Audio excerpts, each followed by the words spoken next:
Je suis très impressionné de savoir que vous êtes aussi nombreux, parce que la salle est faite de telle sorte qu'on ne s'en rend pas compte depuis la tribune. Tu laisses la lumière, hein, camarade, parce que sinon, on est dans le noir, déjà qu'il y en a pour 2 heures. Alors, dans le noir, ça pourrait être encore plus loin. Je suis très impressionné et je sais bien ce que vous êtes en train de faire. Vous vous redonnez de la force en vous voyant nombreux. C'est très important qu'on se redonne de la force. La période dans laquelle nous sommes est très trouble. Et si nous n'y étions pas, mes amis et camarades, il n'y aurait pas d'espoir, il n'y aurait pas de sortie. C'est de cela dont je vais vous parler ce soir. Il faut qu'on sente cette force, il faut qu'elle se donne à voir pour qu'elle agglomère d'autres forces autour d'elle.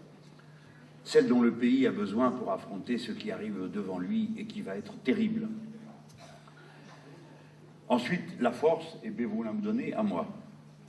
Et je vais vous garantir que j'en ai besoin bien des fois. On se charge les batteries les uns les autres. On me dit, il faut venir, tu vas leur donner la pêche. Et moi, je dis, oui, ils me donnent la pêche.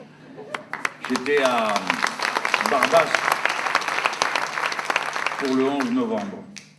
Et 200 personnes sont venues dans le petit théâtre municipal pour écouter, à 13h, il faut le faire, un jour férié, pour écouter ce que j'avais à dire sur la paix et la guerre.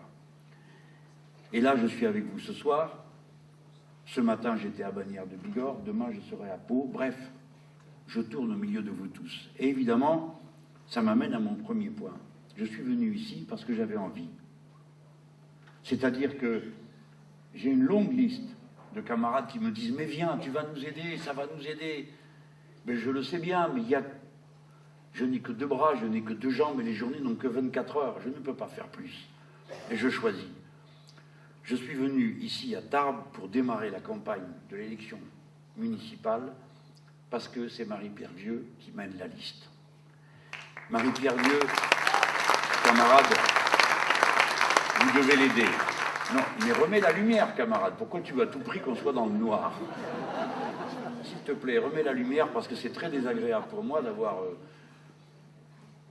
Allez, un effort.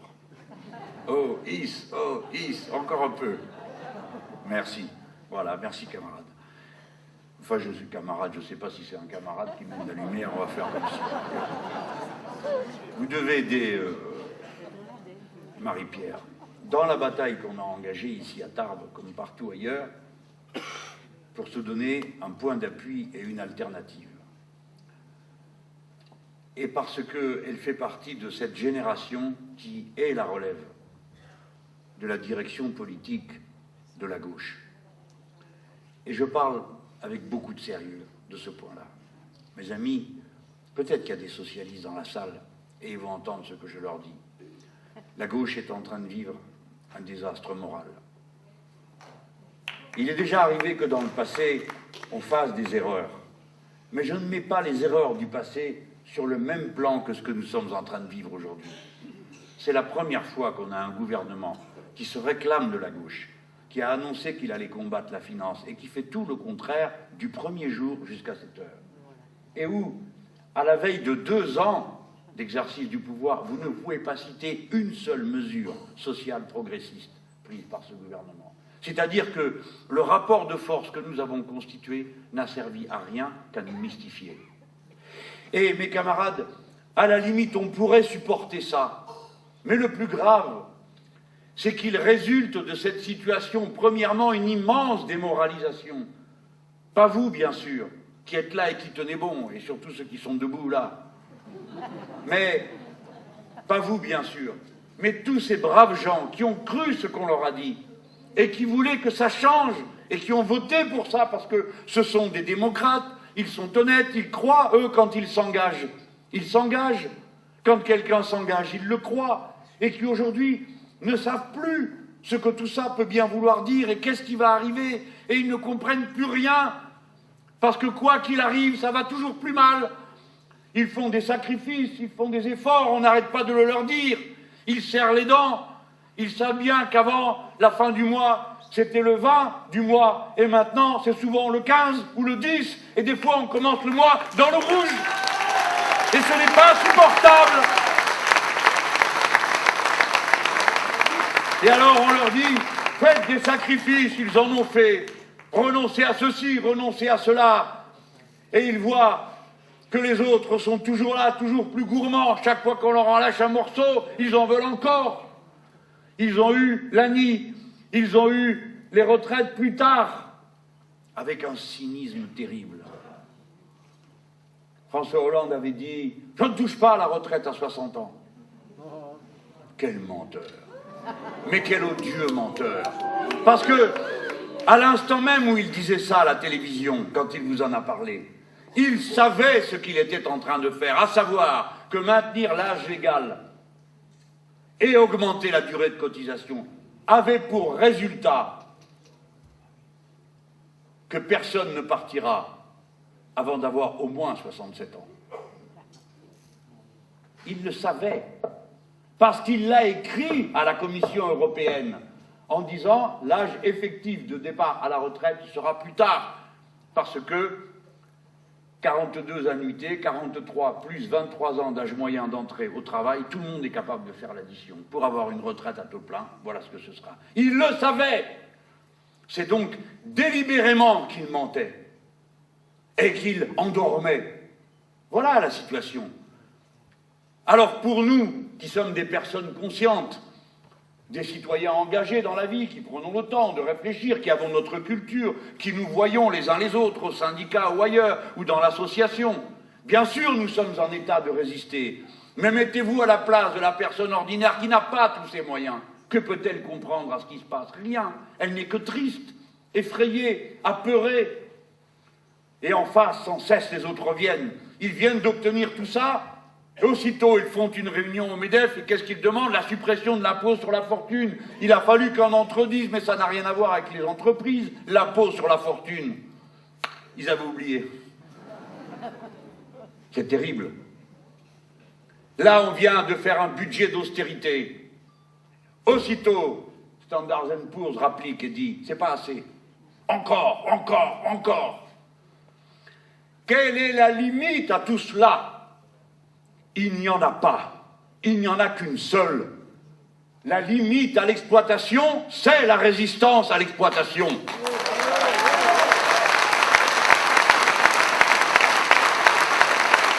Mes amis, c'est être adulte et c'est être responsable que de regarder en face la difficulté. Parce que c'est en la regardant en face qu'on se donne les moyens de la surmonter. Et non pas en biaisant, en se tenant avec de faux espoirs, des illusions. Alors il paraît que peut-être qu'on va changer de gouvernement. Soit, je suis prêt. Je suis capable, avec mes camarades, de proposer une toute autre orientation, parce que j'espère qu'il ne va pas changer de gouvernement pour continuer à faire la même chose. Et s'il s'agit de faire autre chose à gauche, il n'y a qu'une alternative, c'est nous. Il n'y en a pas d'autre.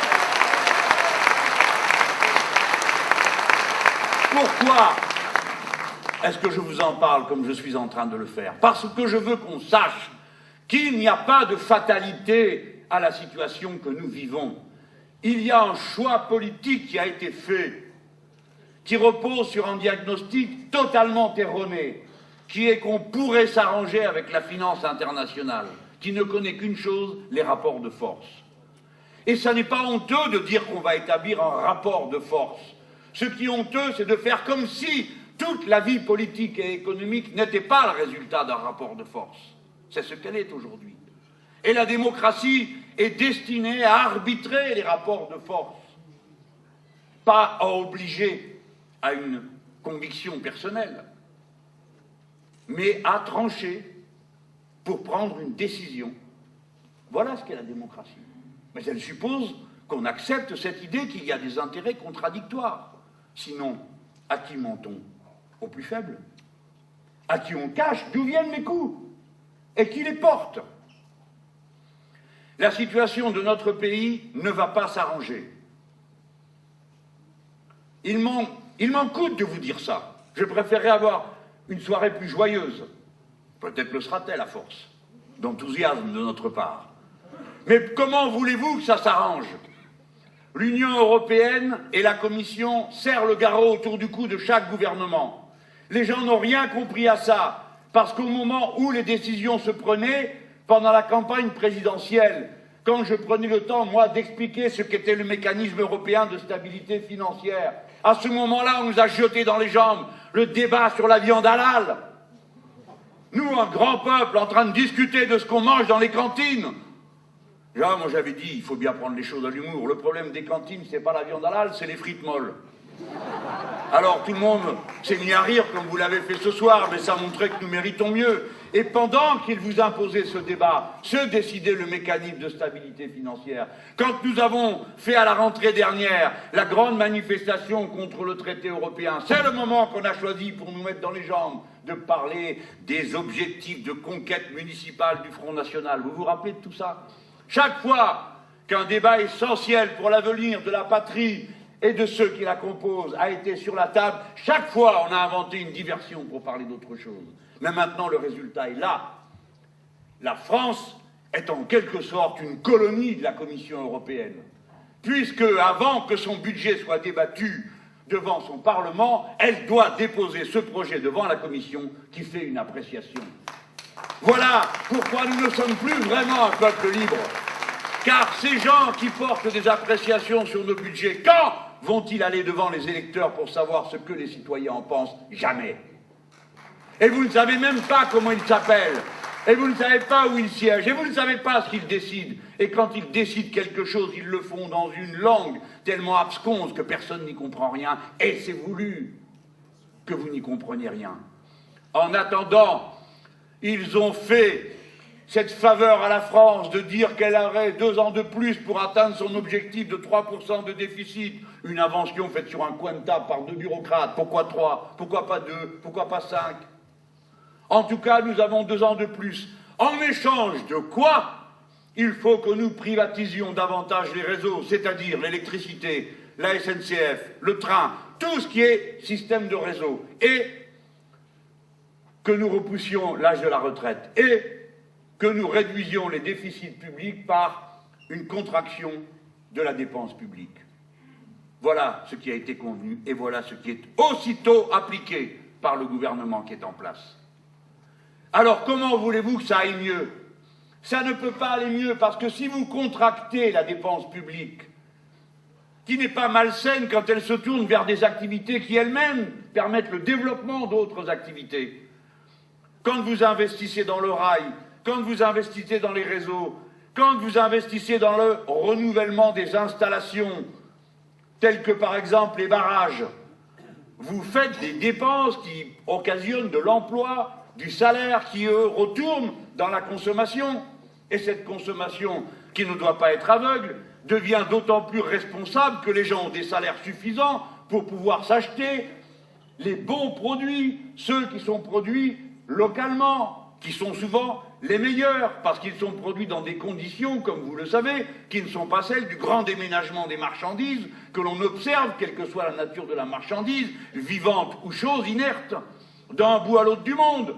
Ces crevettes que l'on perche en Irlande, pour aller les décortiquer dans le sud-est, pour les ramener ensuite et les faire mettre ici, en boîte, par des gens qui eux-mêmes ont été amenés de Pologne ou de Tchéquie, en tant que travailleurs délégués, comme vous le savez.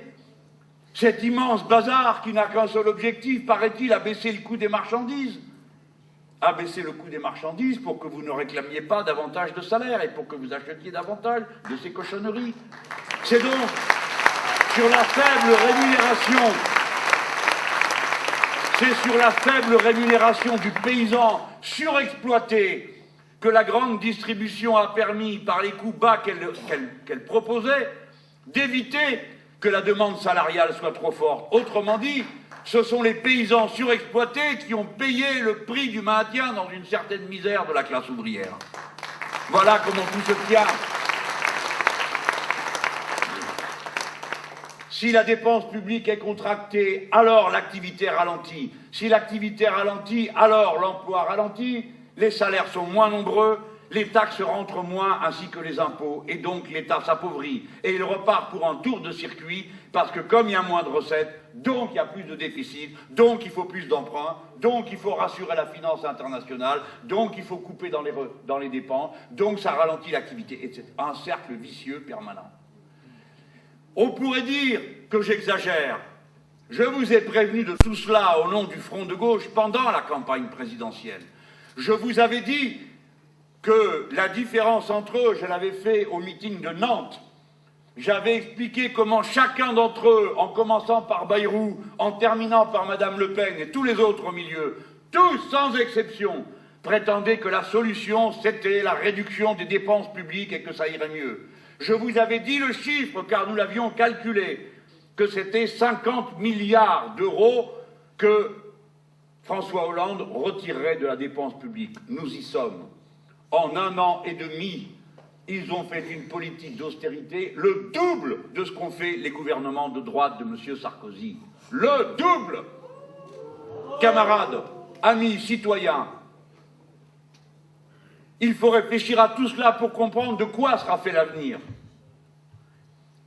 Voilà pour l'Europe, voilà pour le budget, et voilà pour l'essentiel ce que je veux dire à présent.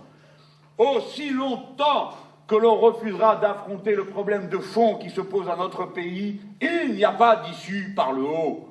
La contraction de la demande publique dans toute l'Europe aboutit à une récession que chacun peut observer. Et quand vous voyez que vous avez des dirigeants qui se réjouissent de ce qu'ils appellent une croissance, ils se demandent même plus ce qui est en train de croître, ça n'est plus leur sujet. Ils se réjouissent d'une croissance à 0,1, 0,2, 0,3. On dit « Ah, l'Allemagne n'est pas en récession, ils font 0,5 ».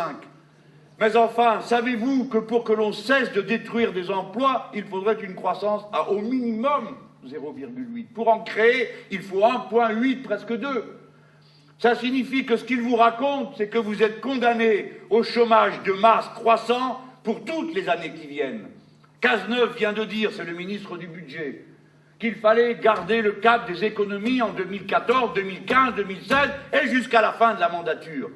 C'est-à-dire la ruine assurée, et pas seulement la ruine. La tension à l'intérieur du peuple, parce que vous le savez comme moi, quand ça va mal dans la société, ça va mal dans la famille, ça va mal dans le couple, et quand ça va mal dans le couple, ça va mal dans la famille, et ça va mal dans la société. Là aussi, c'est un cercle infernal, et c'est ce cercle qu'il faut rompre. Et ce que je veux vous dire, c'est que nous pouvons le rompre. Il n'y a pas de fatalité à cette situation. Il faut affronter le problème là où il est. Il n'y a pas de problème de coût du travail dans ce pays, ce n'est pas vrai. Les travailleurs, ici, qu'ils soient à la terre ou dans l'entreprise ou dans les services, ont battu des records de productivité. Jamais la France n'a eu une main-d'œuvre dans aussi haut niveau de qualification et de formation. Jamais de toute son histoire. Jamais nous n'avons eu autant de monde qui ait franchi l'étape du bac. Et pour de vrai, jamais nous n'avons eu autant de monde qui a eu des diplômes professionnels. Le pays sait faire. Il suffit de lui demander de faire. Ce n'est donc pas là qu'est le problème. Le problème central, c'est le coût du capital qui est de plus en plus violent et exagéré dans notre pays. Il est un record d'Europe.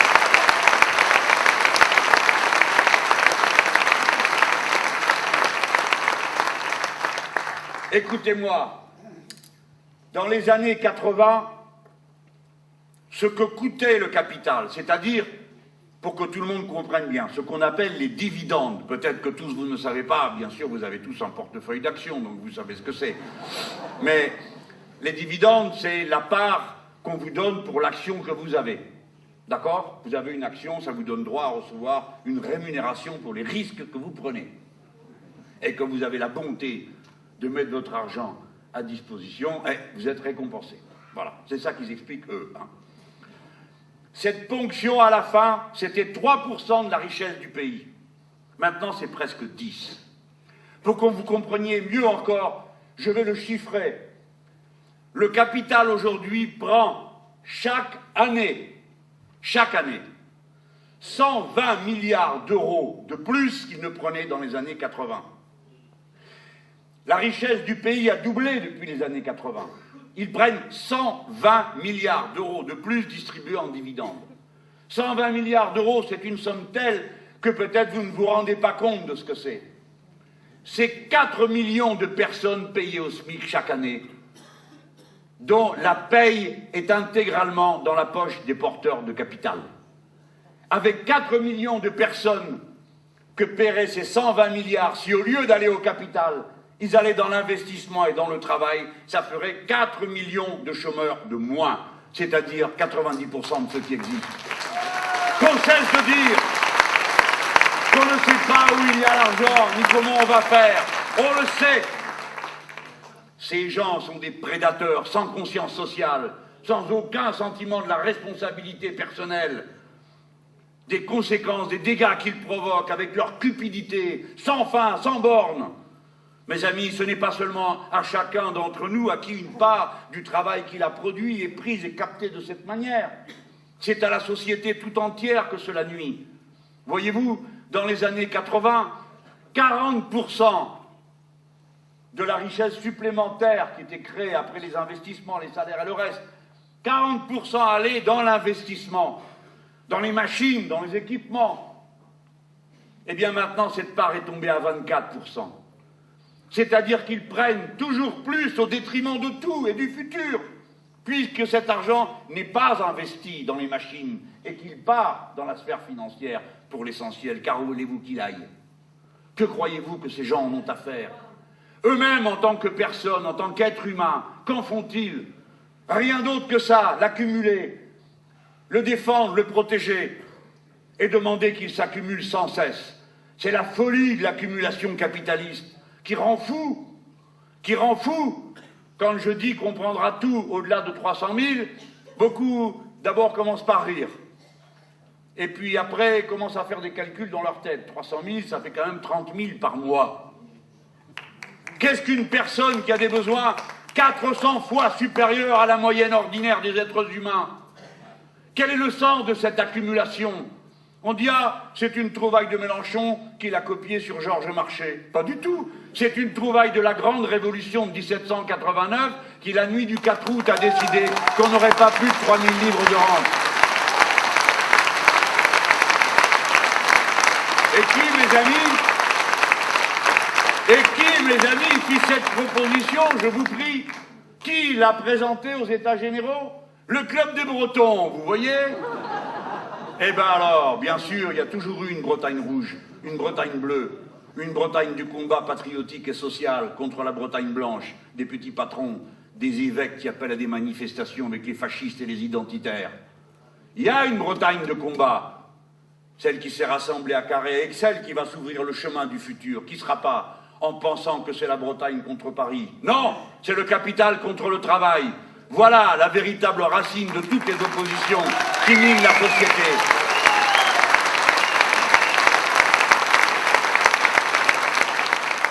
Nous ne pouvons pas croire que le capital aille si mal qu'il prétend aller.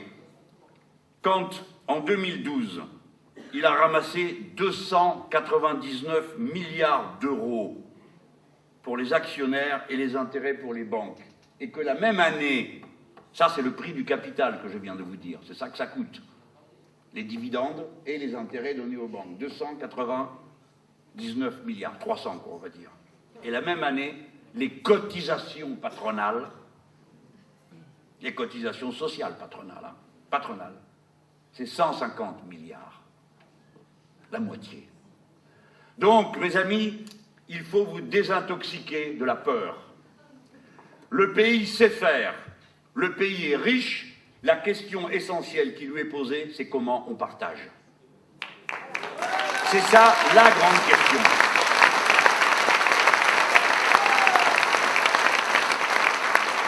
Et si ceux qui gouvernent ne savent pas le faire, nous savons le faire. Il n'est pas vrai qu'il n'y a pas de gens capables de le faire. Alors, je viens maintenant à ces élections municipales, juste pour un mot.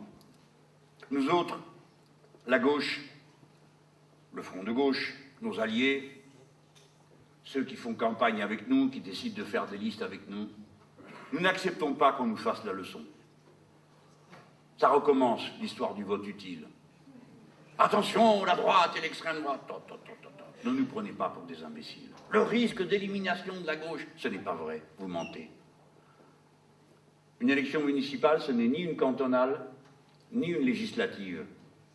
Au cantonal et aux législatives, il faut avoir 12,5% des inscrits, c'est-à-dire du total des électeurs, pour pouvoir être présent au deuxième tour. Aux élections municipales, il faut et il suffit 10% des suffrages exprimés. C'est-à-dire, mes amis, que s'il y a une ville quelque part en France où la gauche tout entière n'arrive pas à faire 10%, franchement, il faut faire autre chose. Il faut faire autre chose. Ce n'est pas vrai, ça n'existe pas. Par conséquent, nous ne faisons courir aucun risque à la gauche. C'est le contraire. Si nous n'avons pas de liste, alors ceux qui ne veulent pas aller encourager les listes gouvernementales resteraient à la maison.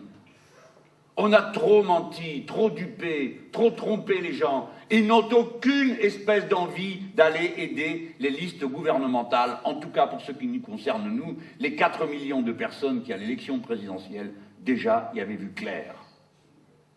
C'est la raison pour laquelle l'existence d'une liste Front de gauche ne diminue pas la gauche, elle l'augmente, parce qu'elle permet le rassemblement d'une force qui, sans cela, ne s'impliquerait pas dans une bataille qui n'est pas la sienne à ses yeux. Deuxièmement, nous ne pouvons pas accepter qu'on nous fasse des leçons parce que nous présentons des listes, par ceux qui font valoir le risque de la droite et de l'extrême droite quand eux-mêmes ne répugnent dans aucune des villes où ce sont nos camarades qui dirigent les communes à présenter des listes contre nous, comme ils le font dans toute la région parisienne et dans combien d'autres villes de France. Il faut donc parler sérieusement de notre situation au premier tour. Nous confrontons des projets. Qui vote pour nous vote contre la loi numéro 3 de décentralisation. Parce que nous ne voulons pas des mégapoles. Et ceux qui votent pour les listes gouvernementales votent pour les mégapoles. Ceux qui votent pour nous votent contre la politique d'austérité. C'est-à-dire qu'ils votent contre le fait que les collectivités locales auront 1,5 milliard de moins d'euros dans ce budget tel que c'est prévu. Voilà ce qu'il faut trancher au premier tour. C'est stop ou encore. Si vous voulez encore plus d'austérité, si vous voulez que ça dure jusqu'à la fin de la mandature, au premier tour, votez pour les listes qu'animent les socialistes. Je dis les socialistes, ça me fend le cœur. Moi, je l'ai été 30 ans, je vous le dis, je ne m'en cache pas. Comment pourrais-je ? Ça me fend le cœur de voir ça. C'est pourquoi je dis, moi, je n'appelle pas ça socialiste. Qu'est-ce que ça a à voir avec le socialisme ? Même le plus modéré, ça n'a rien à voir. Pour ça, je les appelle les solfériniens. C'est le socialisme quand il ne reste plus que l'adresse. Rue Solferino. Et plein de socialistes pensent comme moi. Même ceux qui ont rentré la tête dans les épaules en disant « Bon, on attend, ça va passer, mais il va y avoir quelque chose, il va y avoir quelque chose. » Non, il n'y a rien que des emmerdements tous les jours, un peu plus.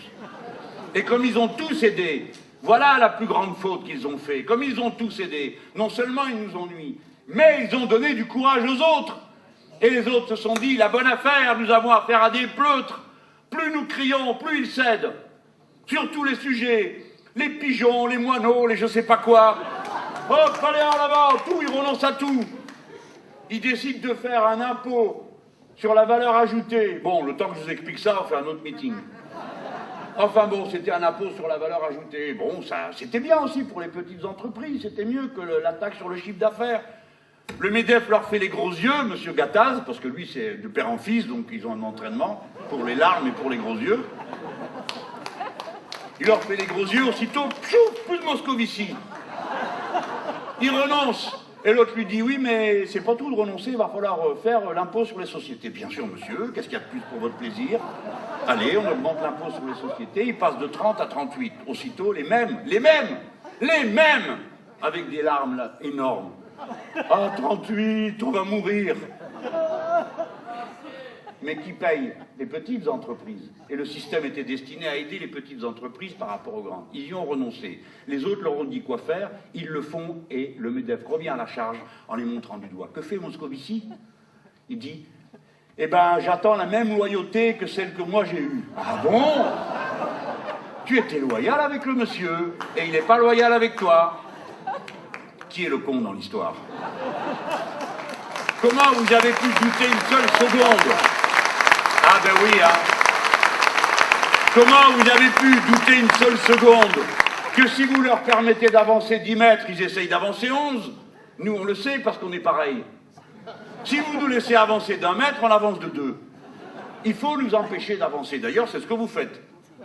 Mais vous étonnez pas qu'on résiste comme ça et qu'on ne va pas se laisser faire.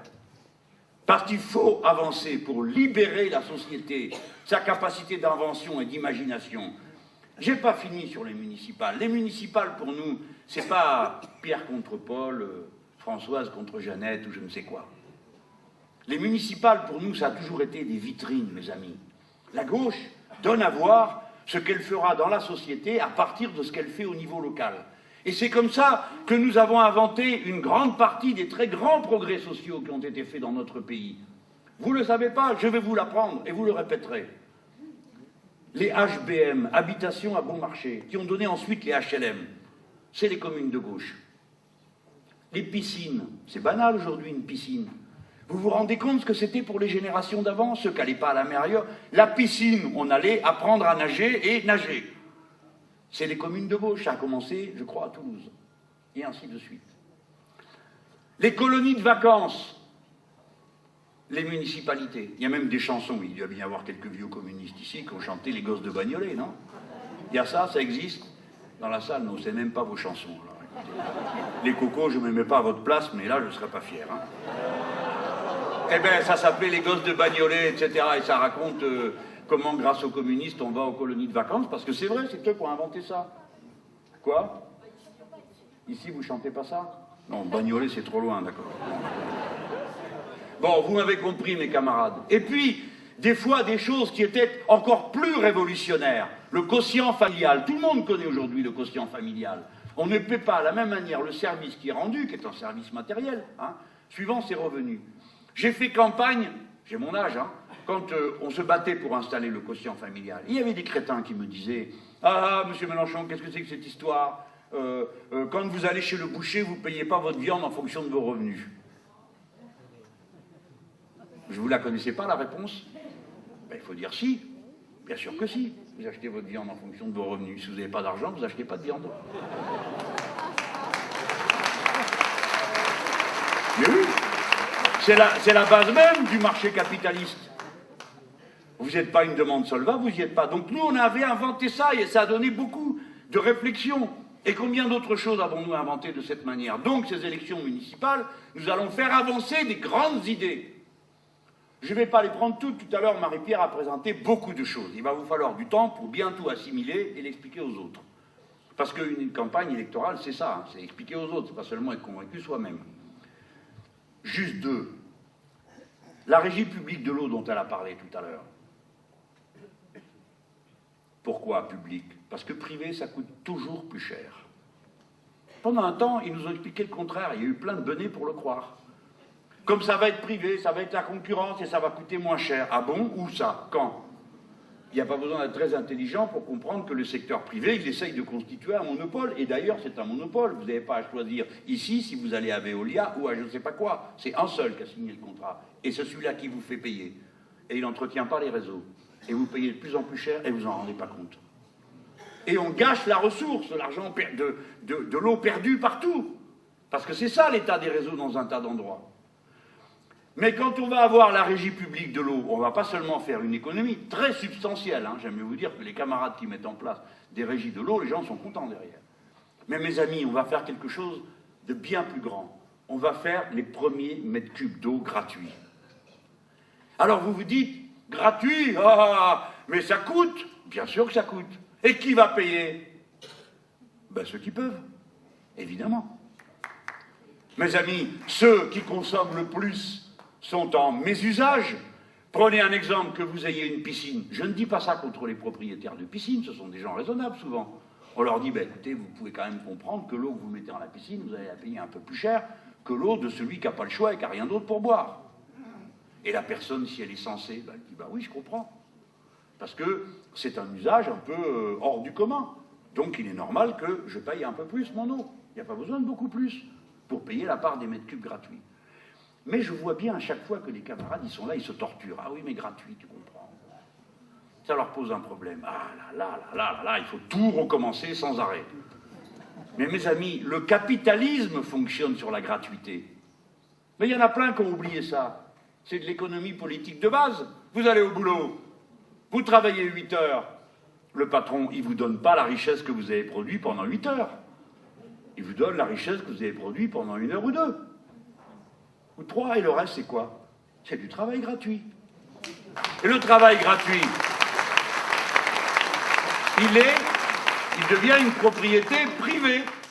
C'est de la richesse qui est répartie ensuite, etc., et à la fin du dividende. Par conséquent, nous, qu'est-ce que nous faisons? Nous socialisons le travail gratuit. C'est-à-dire que nous mettons son produit au bénéfice de la société. Et donc, quand on fait une régie publique de l'eau, une partie du travail qui est fait pour produire de l'eau potable est affectée à l'investissement, et le reste, tchouf, ça part dans vos poches à vous. Que d'habitude, ça part dans les poches des autres. Voilà pourquoi, quand on parle des premiers mètres cubes gratuits, on provoque une discussion qui fait réfléchir. Ne l'oubliez jamais, nous sommes la force qui doit faire réfléchir. Nous avons besoin d'un peuple révolutionnaire, c'est-à-dire conscient. Ce qui est révolutionnaire, c'est de réfléchir, de connaître, de comprendre. Il faut aider les gens à comprendre parce qu'ils ne comprennent plus rien. Camarades, mes chers concitoyens, il faut aider à apprendre et à comprendre parce que c'est ce peuple conscient qui va nous aider à faire ensuite les tâches que nous aurons à accomplir quand nous serons au gouvernement. Parce qu'à ce moment-là, il faudra affronter des intérêts extrêmement puissants. Et ces intérêts puissants se défendront comme ils le font toujours, par la propagande, la calomnie, l'insulte, etc., etc. Tout ce que nous accumulons aujourd'hui en compréhension est gagné comme force pour le futur. Pensez-y. Et maintenant, j'arrête encore un instant sur l'eau. Quoi? Gratuit? Bon, on pourrait faire autrement. Non. Et je vais vous dire pourquoi. Car si ça n'est pas gratuit, c'est que c'est payant. Oui, c'est vrai. C'est logique. Et celui qui ne peut pas payer, qu'est-ce qu'il fait? Celui qui ne peut pas s'acheter une Mercedes, il n'achète pas de Mercedes. D'ailleurs, ce n'est pas une bonne idée d'acheter une Mercedes. Mais bon, celui qui ne peut pas, ou celle qui ne peut pas acheter sa 5e télévision, il n'en a que 4. Mais celui qui ne peut pas payer l'eau, qu'est-ce qu'il fait? Il ne boit plus? Non, il meurt. Parce qu'aucun être humain ne peut vivre sans eau. Et donc, celui qui décide de couper l'eau, 120 000 coupures par an, celui-là commet un acte criminel contre le sentiment d'humanité.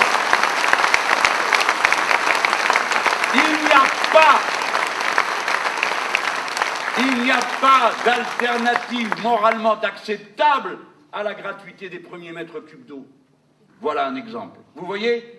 Si nous le faisons, nous ferons réfléchir et nous ouvrirons de nouvelles voies. Les gens se diront, ah ben si ça c'est gratuit, après tout, pourquoi pas ça? Et puis ça? Eh bien bien sûr, on peut socialiser plein de choses. On peut organiser la société sur d'autres bases. Je ne vais pas y passer la soirée. Je vous prends un deuxième exemple, celui de la démocratie. Nous autres, la gauche, on a un problème, pas celui qui croit à eux. Notre problème, le voici. D'un côté, nous avons compris qu'il faut une stabilité des institutions. On ne peut pas faire vivre la société au rythme de la Révolution tous les jours et de l'Assemblée générale permanente. C'est épuisant. Et puis, c'est pas comme ça qu'on fait marcher une société. On a donc besoin d'institutions stables. Mais en même temps, il ne faut pas que la stabilité des institutions soit un véritable frigo de l'imagination populaire et de sa capacité d'initiative. Comment on concilie les deux? En démocratie, vous avez des temps différents. On vote et puis après, on fait des manifestations comme celle qu'on va faire le 1er décembre. Il faut donc trouver un mécanisme qui unissent d'une manière institutionnelle ces deux aspects. Ce mécanisme, nous le connaissons, il fonctionne déjà. Nos camarades du Venezuela, de la Bolivie et de l'Équateur l'ont appliqué. Ça s'appelle le référendum révocatoire. Et ne croyez pas que ce soit une invention de bolcheviques latino-américains. Ce référendum révocatoire fonctionne dans 3 États des États-Unis d'Amérique qui, sauf erreur, ne sont pas des pays communistes. Le référendum révocatoire, nous pouvons le mettre en place. Et nous lançons le défi aux autres. Est-ce que vous acceptez cette idée que si, par exemple, 5 ou 10, vous fixerez bien le chiffre que vous voulez, 10% des inscrits sur la liste électorale mettent leur nom, leur numéro de carte d'électeur, est-ce que vous êtes d'accord pour dire on organise un référendum? Pas on vire le maire, on organise un référendum pour savoir si le maire reste ou pas. Nous, on peut prendre cet engagement. Et vous? Pourquoi non? Voilà la question que nous allons poser. Voilà deux exemples très concrets. L'eau, le référendum révocatoire, qui vous montre comment l'idée du socialisme et de l'écologie qui est contenue dans ce que je vous ai dit sur l'eau, et l'idée de la démocratie la plus complète, la plus étendue, fonctionne avec une stabilité des institutions et une société apaisée parce qu'elle n'est plus dévorée par le pouvoir des potentats d'un côté et la peur du lendemain de l'autre. Qui est la société dans laquelle nous vivons aujourd'hui? Nous pouvons libérer la société de la peur, de cette précarité et de cette tyrannie des décisions qui sont prises en dehors des gens. Voilà ce qui m'amène au point suivant de ce que j'ai à dire. C'est en entrant davantage sur la question du moment politique. Je vous ai dit tout à l'heure, ça va tourner, et vous le savez comme moi, d'une drôle de manière.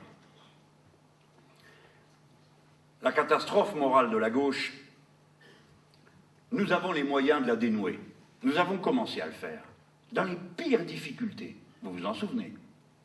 Nous avons réuni 4 millions de voix et 11% des suffrages exprimés. C'est beaucoup. C'est un point d'appui extraordinaire. Mes amis, si les mêmes 4 millions de personnes se déplacent aux municipales et se déplacent surtout aux élections européennes, je dis surtout parce qu'il y a une dose de proportionnel, alors nous avons gagné.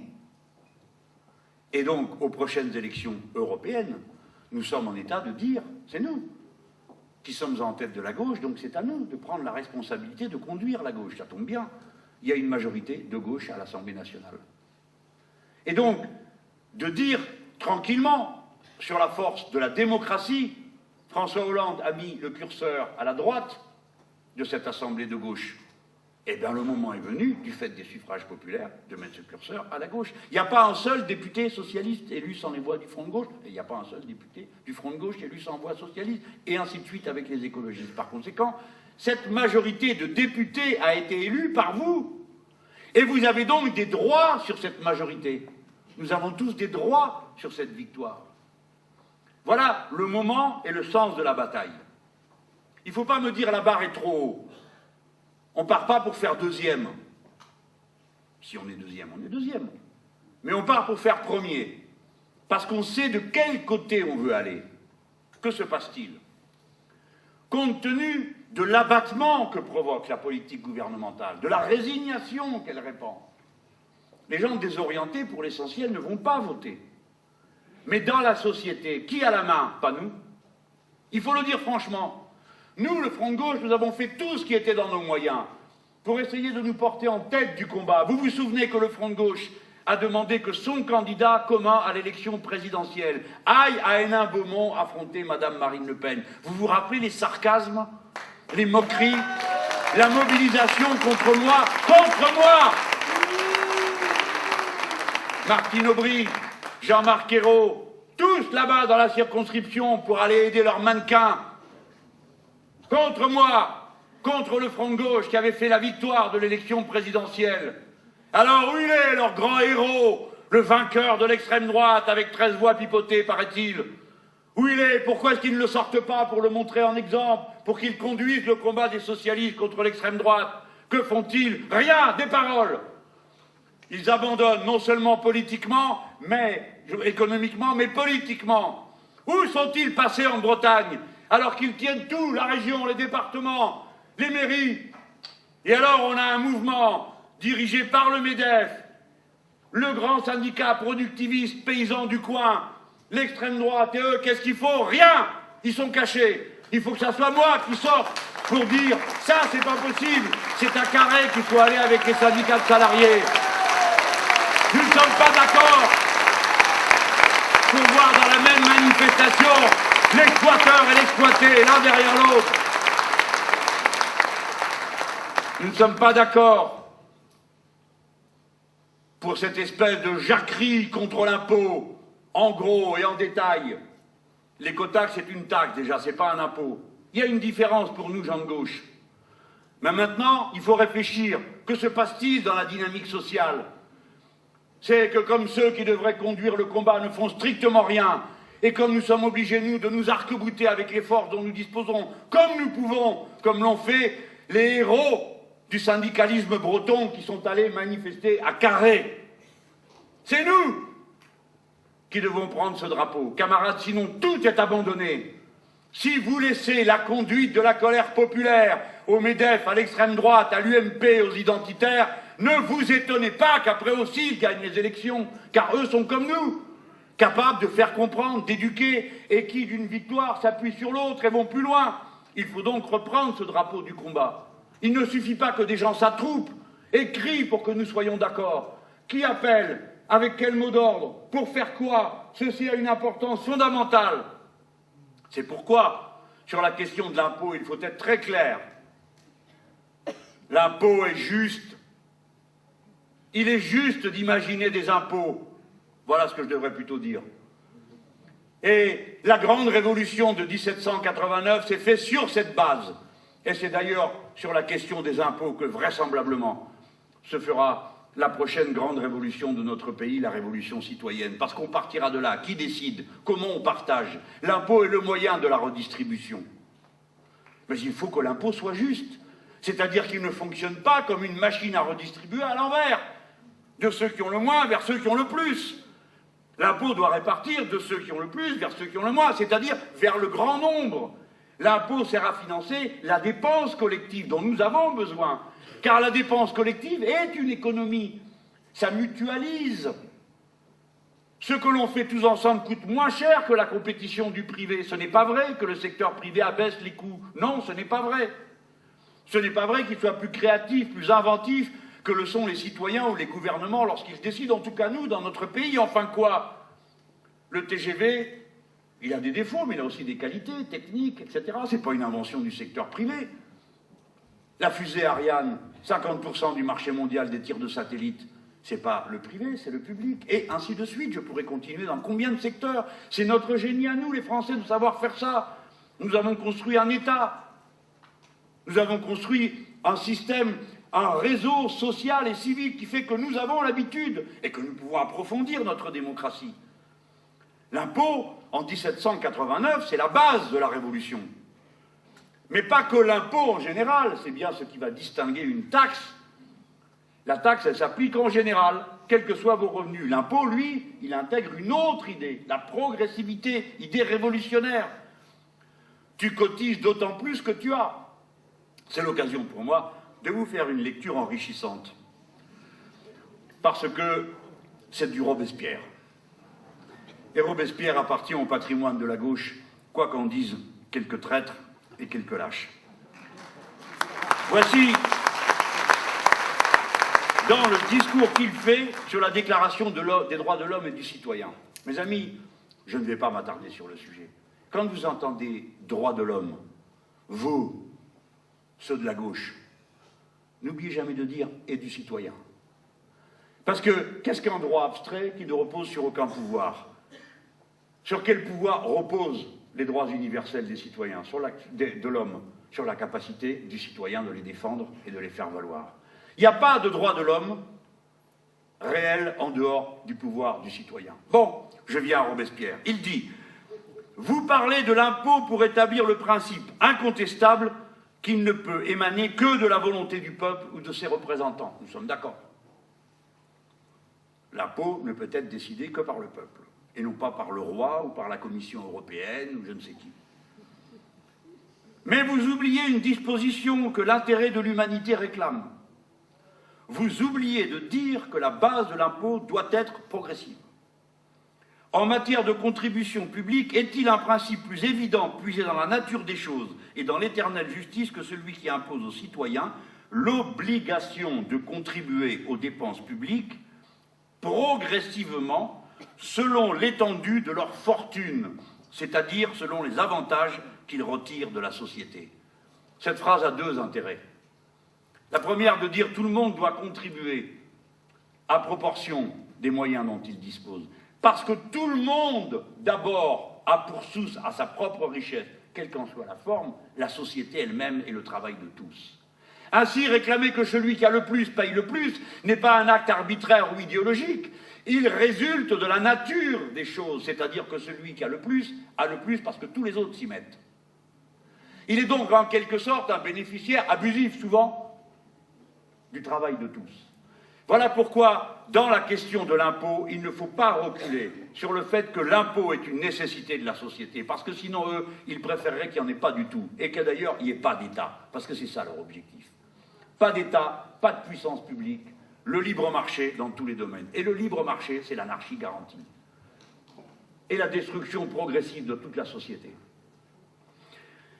Alors, quand nous voyons arriver quelque chose comme une élection présidentielle, nous disons les choses ouvertement et clairement.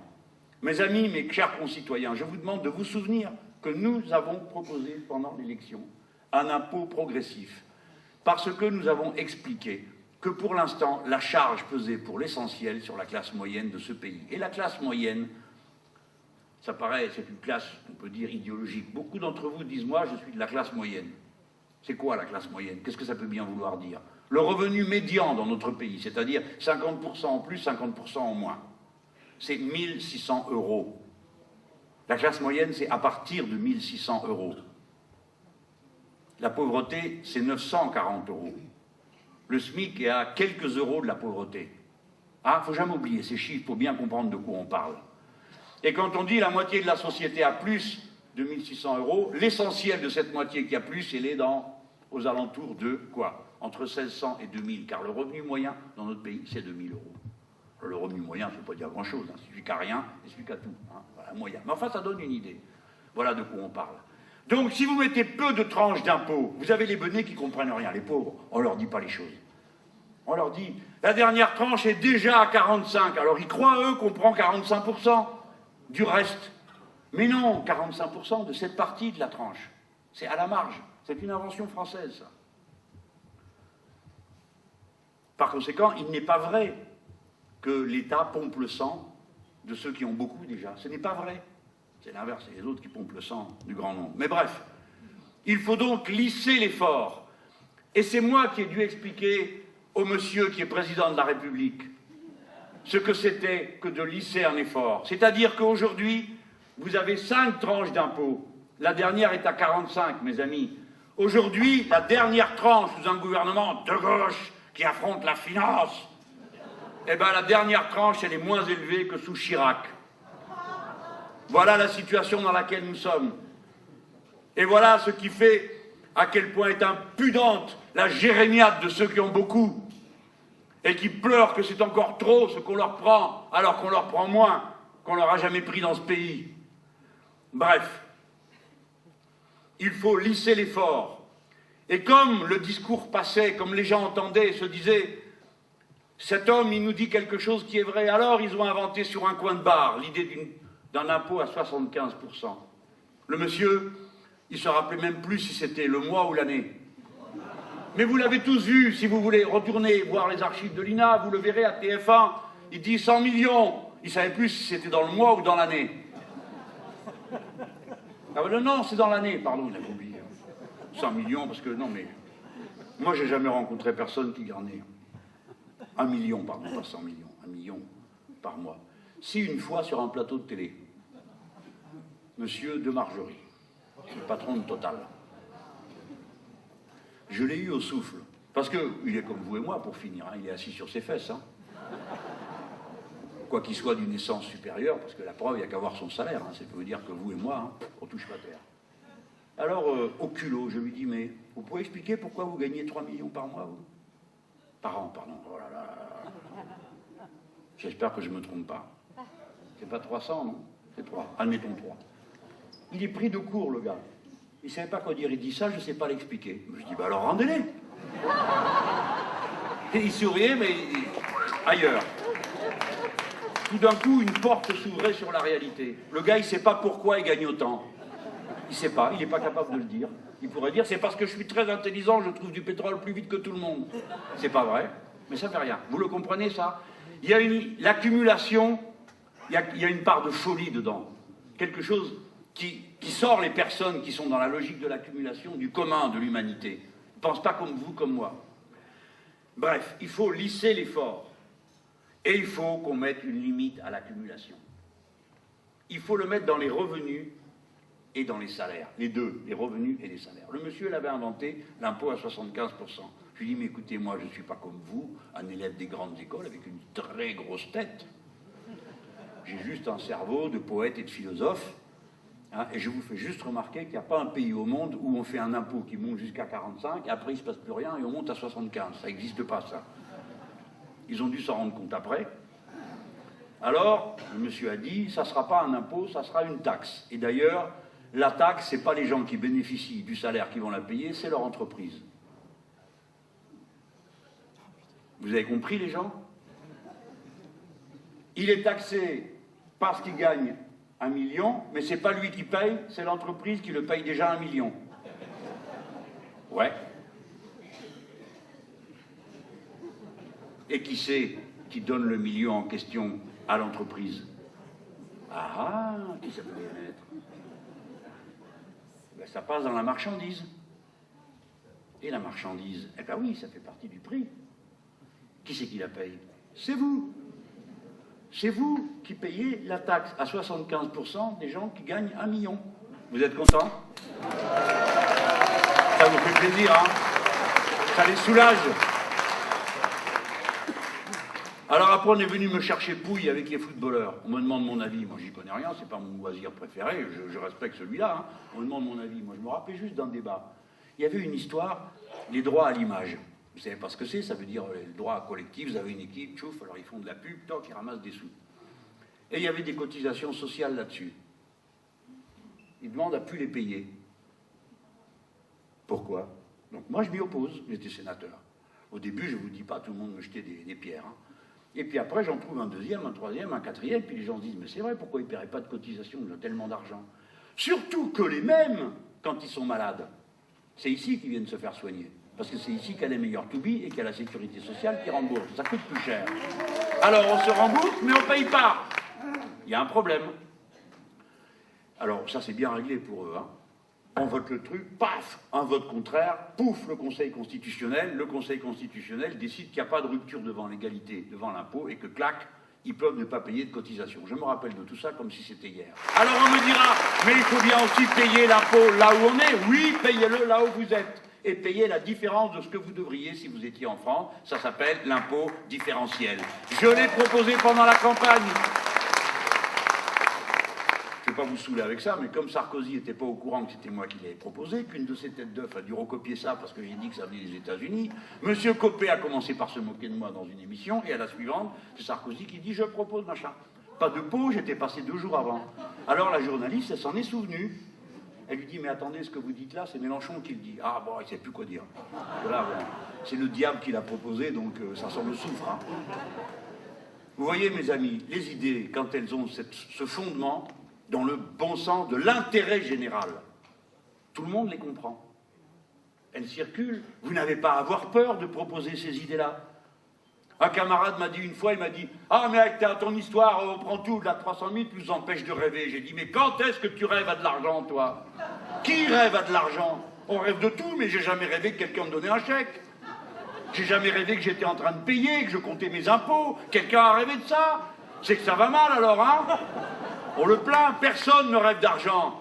On rêve de bonheur, on rêve d'amour, on rêve de tendresse, on rêve de poésie, on rêve de la vie, quoi. L'argent n'est un rêve pour personne. Donc, vous voyez, je ne me contente pas de dénoncer, je propose au nom du Front de gauche. Nous savons comment faire. Si demain, nous gouvernions ce pays, on ferait 14 tranches d'impôts, et le pays irait pas plus mal, il irait mieux, parce que l'État ne serait pas sans cesse plus pauvre, alors que le pays est plus riche, et que les riches sont de plus en plus riches. Vous voyez, des exemples comme ça, j'en aurais 10 à vous dire. Le pays il peut faire plein de choses magnifiques, immenses. J'étais à Bagnères de Bigorre, on parle d'un abattoir. Eh bien, l'abattoir municipal en propriété publique, c'est celui qui permet de développer l'agriculture de proximité. Donc, quand le Front de gauche dit « nous allons faire de la relocalisation », nous savons de quoi nous parlons. Nous savons comment nous sommes capables de le faire. Nous savons comment faire en sorte que ce pays occupe la place qui est la sienne. En tête, mais pas en tête de ceux qui ramassent le plus sur le dos des autres, comme si nous étions le gouvernement allemand, qui est le passager clandestin de l'Europe. qui accumule des surprofits sur le dos de tout le reste de l'Europe par une politique qui repose d'abord sur une chose, une exploitation forcenée des travailleurs allemands. Non, à la tête des nations qui proposent, qui inventent, qui mettent à disposition des autres. Nous sommes les champions pour fabriquer des hydroliennes, des machines qu'on met en mer et qui produisent de l'électricité, parce qu'il faudra organiser la transition du nucléaire à un autre mode de production d'énergie, et que ça ne se fera pas en un claquement de doigts, ça ne se fait pas en 24 heures, il faut s'y mettre maintenant, parce qu'il y en a pour des années à régler ce problème. Mes camarades et mes amis, avec les mêmes ingénieurs, la même puissance d'intelligence que celle qui a été mise hier au service de l'invention du dispositif nucléaire. Je ne jette pas la pierre à ceux qui l'ont fait, ils croyaient bien faire, ni surtout à ceux qui continuent à le faire vivre, parfois au péril de leur vie.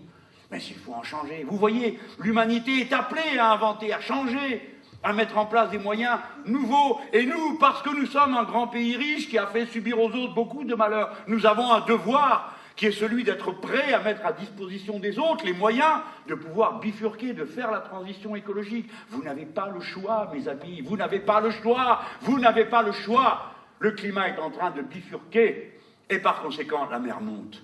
Et comme la mer monte, pour ne prendre que cet aspect du problème en oubliant les typhons et le reste, elle augmente, elle va monter de niveau. Elle montera de 50 cm, de 60 cm. Si vous ne le savez pas, ça signifie que des milliers de terres vont être recouvertes par l'eau de mer. Et que là où elle va monter, il y a des installations humaines. Parce que 50% de la population française, pour ne parler que d'elle, vit à moins de 100 km d'une côte. Ça veut dire qu'il y a un immense déménagement qui est à l'ordre du jour. Et un immense changement des méthodes de production. Sinon, l'écosystème dans lequel nous vivons tous et qui fonde l'idéal communiste, socialiste et écologique. Il n'y a qu'un seul écosystème pour tous les êtres vivants qui vivent dépendants les uns des autres. Si celui-là, vous le laissez crever, vous crèverez tous. Mais à l'inverse, si vous vous posez la question de savoir comment on fait face, alors on va inventer, on va imaginer, on va trouver, on va renforcer les solidarités. Faut-il attendre que ce soit le malheur, que tout soit détruit, pour enfin se dire il faut être solidaire, des Philippins, de ceci, de cela? Non, prenons la solidarité en amont, partageons avant pour être prêts à temps. Bon, là-dessus, au lieu de faire tout ça, le président est arrivé au mois de novembre et nous a dit maintenant le problème dans ce pays c'est le coût du travail. Ah, comme c'est nouveau. Ah, que c'est frais. Quelle imagination. Comme nous sommes contents de l'avoir désigné celui-là. Et pour améliorer la compétitivité, prononcez lentement sinon ça vous arrache les lèvres, la compétitivité, nous allons donc soulager les entreprises, pas les capitalistes, de 20 milliards. Et vous autres tous, vous l'avez entendu, ceux qui sont dans cette salle, comme vous ne sortez pas de l'œuf, vous avez compris que c'était une immense arnaque. On leur donne déjà 30 milliards d'allègements de cotisations sociales. 30 milliards. Et maintenant, on leur donne 20 milliards, avec un gouvernement, entre guillemets, de gauche. 20 milliards. Et Moscovici a dit 20 milliards et on ne contrôlera pas. C'est pour la compétitivité, on vous croit sur parole. C'est la première fois dans l'histoire de la République qu'un ministre des Finances dit qu'il va vous faire un crédit d'impôt et qu'il ne contrôlera même pas si vous êtes en train de le voler. Non, ça s'appelle un cadeau, ça. C'est pas un crédit d'impôt, c'est un cadeau de 20 milliards, puisqu'on ne contrôlera pas. Quand vous offrez quelque chose à quelqu'un, vous n'allez pas regarder s'il s'en sert ou pas, ni à qui il va le redonner. Ça, c'est seulement... Bon, d'accord, voilà, c'est comme ça. Non, ceux qui revendent tout à eBay, je connais ça. Donc, 20 milliards. Qui va les payer? Mais vous, bien sûr. De quelle manière? De la pire. 10 milliards d'économies sur les dépenses de l'État. C'est-à-dire 10 milliards de services publics de moins, d'équipements de moins, d'investissements de moins. Ça, c'est autant de moins pour vous. Parce que c'est vous qui avez besoin de l'État et du service public. Vous n'êtes pas de ceux, comme ils disent, qui peuvent se responsabiliser, c'est-à-dire se le payer soi-même. Tout ce qui vous est enlevé en service public, vous le savez, c'est pas la peine que je vous le raconte, c'est en moins pour vous. Mais c'est pas tout. Il y a encore 10 milliards à trouver pour faire 20. Il y en a 7 qui vont être pris en TVA. 7 milliards au 1er janvier prochain. Et le monsieur a dit, oui, ben, j'ai passé de 19,6 à 20, 0,4, j'assume. Bon, t'assumes, attends. Et qu'est-ce que ça nous fait à nous que t'assumes? C'est nous qui payons et toi t'assumes. Bon, d'accord, nous on assume et toi tu payes. Je plaisante, mais enfin, qu'est-ce que ça veut dire cette manière de parler? C'est pas que le taux de TVA va passer à 20, le seul problème. Encore que ça fait 0,6 sur tous les produits de tous les jours, 20%. Une part sur 5 part en taxes. Évidemment, moins vous avez de sous, plus tous vos sous passent dans la consommation. Et par conséquent, plus vous payez de taxes. Si bien que c'est ceux qui ont le moins qui payent le plus proportionnellement par rapport à leurs revenus en taxes. Tout le monde a suivi? Ceux qui ont beaucoup, même s'ils dépensent la même somme que vous, qui avez peu, par rapport à leurs revenus, ça fait moins. Donc c'est un impôt à l'envers. D'accord? 2 fois à l'envers, parce que c'est vous qui, le grand nombre qui paye le plus, ceux qui ont le plus qui payent le moins, et qui ensuite vont bénéficier de l'allègement, la compétitivité, blablabla, blablabla. Parce que bien sûr, ça ne va pas dans l'entreprise. Tout à l'heure, je vous ai fait la démonstration qu'à la fin, ça part surtout en dividendes. Et ils n'ont pas l'intention d'améliorer leur performance. Bon, il faut que je finisse quand même mon histoire. Mes amis, le pire, c'est pas le passage à 20, quoique ce soit déjà un gros problème. C'est le taux intermédiaire, que vous savez pas ce que c'est. Il était à 5 avant. 5% de TVA sur les produits élémentaires. Sarkozy l'a porté de 5 à 7. Et là, le monsieur, il le passe de 7 à 10. D'accord? Où ils vont ces 10% qu'avant se payer 5? C'est-à-dire qu'on doublait d'innombrables choses, mais surtout des choses incompréhensibles. On va augmenter la TVA sur les maisons de retraite, sur les repas dans les cantines, sur, eh bien oui, les transports collectifs, sur la collecte des déchets. C'est-à-dire toutes les choses qui contribuent à l'élémentaire de la vie. Et bien sûr, puisque c'était le taux intermédiaire, c'était le taux le plus bas. Les médicaments non remboursables. Bam! Déjà qui ne sont pas remboursables, c'est le rasoir à 2 lames. Hein. Alors bon, tout ça, c'est encore un peu abstrait hein, pour vous. Non, c'est pas abstrait, j'espère. Mais je vais quand même vous dire combien ça va vous coûter. Comme ça, ça va vous aider à réfléchir. 100 € par tête de pipe. 7 milliards divisé par 65 millions de Français égale 100, quelque chose euros par tête de pipe. C'est-à-dire enfants compris. Y compris ceux qui viennent de naître. Hein. C'est pas eux qui dépensent le plus de TVA, c'est leurs parents. Donc vous êtes une famille, vous êtes un couple, vous avez 2 gosses, c'est la moyenne en France. 400 € l'année prochaine. Bercy, patron. Ben oui, c'est pour eux, c'est pas pour vous. Ça sert strictement à rien. Vous verrez pas une pierre sur une autre, vous verrez pas un gramme de peinture, vous verrez pas un demi-insti de plus, vous verrez pas un joueur de pipeau qui viendra à l'école apprendre ça à votre gosse. C'est pour rien. C'est pour la compétitivité. On les donne aux patrons parce qu'on a confiance en eux, les grands patrons, on a confiance en eux. Et on se dit, ah ben avec eux, on sait où on va. C'est le marché qui va organiser tout ça. Cette fumisterie nous coûte 20 milliards.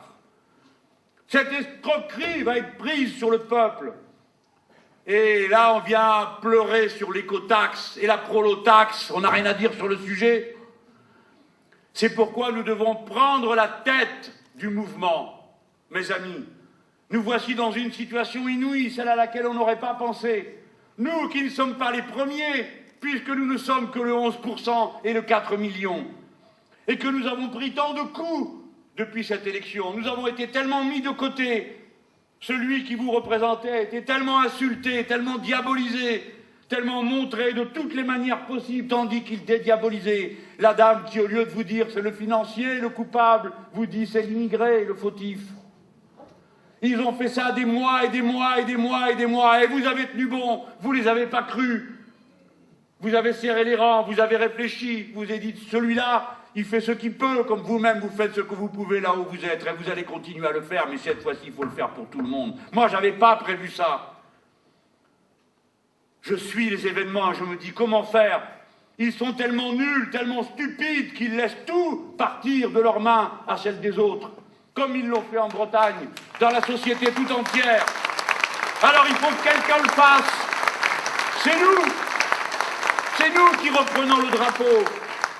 Non pas pour nous-mêmes, non pas pour notre parti, non pas même pour notre front de gauche, notre cher front de gauche, parce que c'est tout ce que nous avons. Imaginez-vous ce que serait la vie dans ce pays pour vous tous, mes amis, mes concitoyens, mes frères, mes sœurs, j'ai envie de dire. Imaginez-vous ce que serait la vie politique si nous n'avions pas le front de gauche, c'est-à-dire au moins l'espoir d'avoir une fois un acte qui corresponde à ce que nous croyons, à ce que nous voulons pour la patrie. Alors, c'est pour ça qu'on a appelé à la manifestation du 1er décembre, pour tenir, nous, le drapeau et dire aux gens, on ne mélangera pas tout. Non, nous ne fichons pas le feu au portique. Non, nous ne détruisons pas les radars. Et nous n'aimons pas les radars comme tout le monde. Nous sommes des Français de bonne aloi. D'où que nous venions, nous sommes tous des Gaulois, c'est-à-dire des râleurs. Mais nous sommes aussi des citoyens conscients qui savent très bien qu'on ne règle pas les problèmes de cette manière-là en cassant tout autour de soi.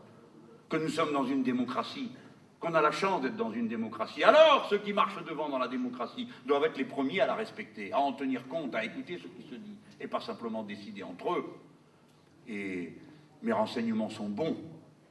Ils décident à très très peu. Et quand ils décident, ils ne savent pas toujours très bien ce qu'ils font. La preuve, ils découvrent après ce que ça donne. Et des fois, au lieu de nous écouter, nous, quand j'ai dit le premier été, vous vous rappelez que j'avais dit qu'ils avaient fait fort peu pendant le début de la législature. Ah, que de cris, les outrances, Mélenchon, ceci, cela. Quand je vous ai expliqué que le Valls prenait un sale mauvais pli et que ça allait mal tourner, j'étais pas en train de vous dire que oui, je suis d'accord, les Roms, très bien, partout. C'est pas ça que je dis. Je dis que quand on a affaire à un problème qui est sur 17 000 personnes, je raisonne comme vous. Je me dis, on doit pouvoir régler le problème, non, quand même. On doit pouvoir le régler autrement qu'en saccageant les francs, en sortant les enfants de l'école et en foutant le feu aux caravanes. Il y a d'autres moyens, non? Quand on est un grand pays.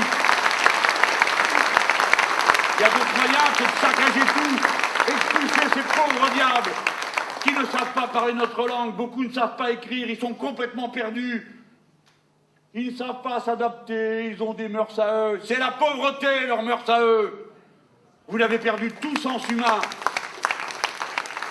Alors, on les chasse d'un endroit à l'autre. Alors, évidemment, ils finissent par s'empiler quelque part. Je parlais avec Marie-Georges tout à l'heure. 700 dans une commune à la Courneuve.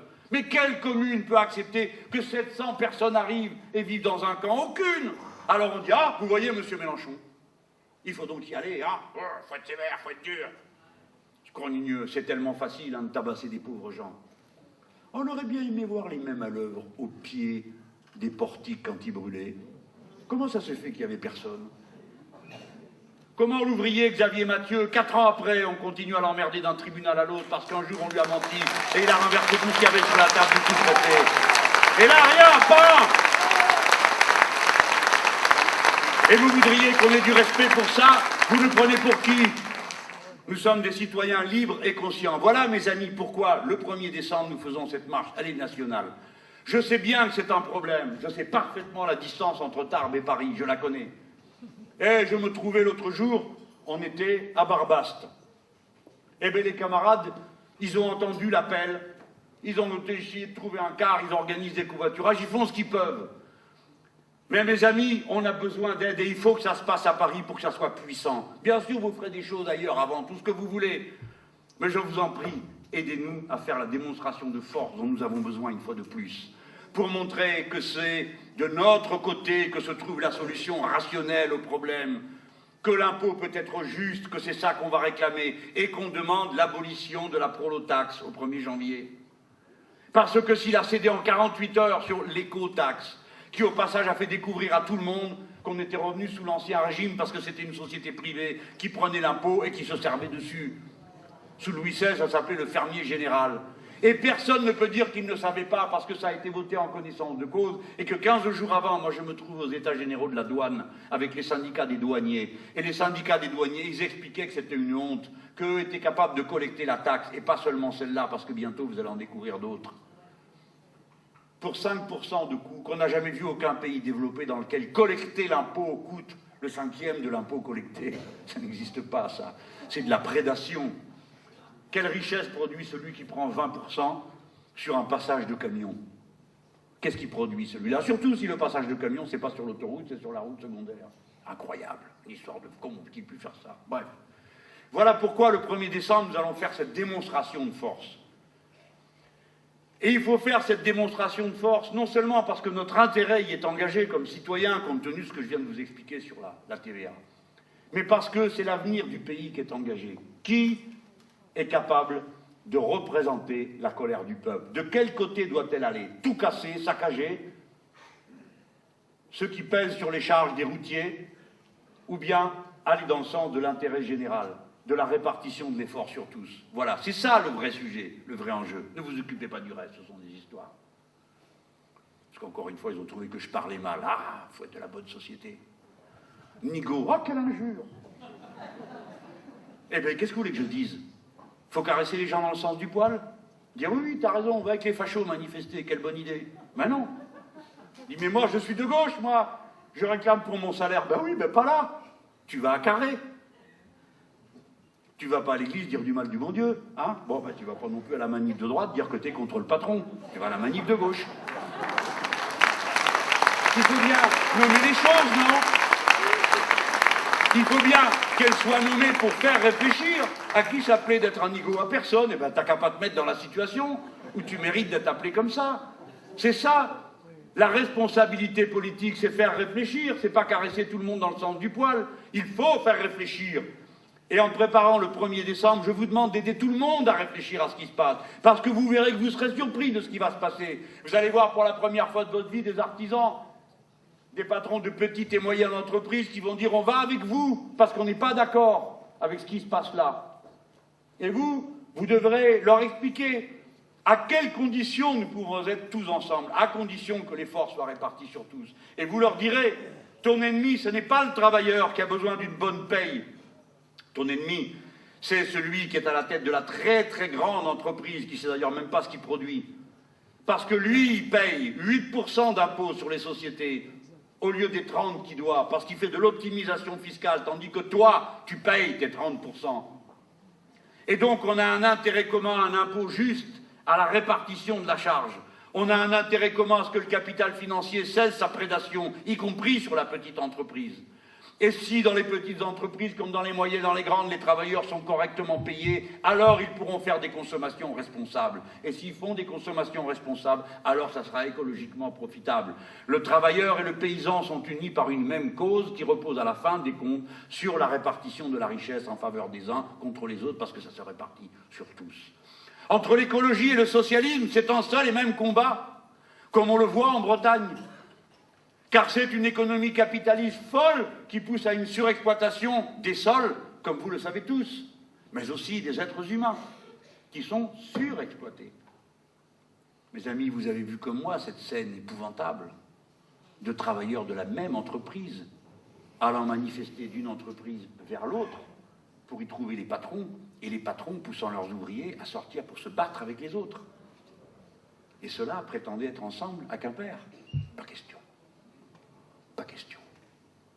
Nous allons aller sous nos propres drapeaux, avec une vraie volonté républicaine, tranquille, ferme, qui dit on partage, on partage, on partage, parce que c'est la clé de l'avenir.